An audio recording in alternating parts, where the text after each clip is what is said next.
يا جدعان انا مبسوط جدا جدا اللي سبيروس باتس بقت في مصر كلها. بجد الواحد بقى بيلاقيها بسهوله جدا، يعني يروح في اي حته يلاقي سبيروس باتس.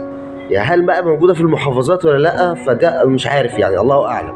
يعني انا نويت خلاص استقر في دمياط، فهل انا الاقيها في دمياط ولا لا؟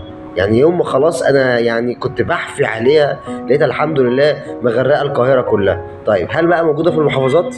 مش بعد ما اقرر ان انا خلاص هستقر في دمياط ما لقاهاش في دمياط؟ ده كده يبقى عيب قوي يعني. الواحد كان بيحفي عليها وفي الاخر تتغرق القاهره واروح هناك برضو ما لقاهاش، ما ينفعش. بس سبيروس باتسي دي يا جماعه من احسن الانواع بجد بتاعت، يعني احسن من بيبسي واحسن من كوكاكولا. بصراحه يعني سبيروس باتسي دي من انضف يعني من انضف الحاجات، المشروب اللي انا شربته بامانه ربنا يعني. صباح الفل. نسيت اقول لكم على حاجه، شجع منتج بلدك، شجع منتج بلدك. يلا جود باي.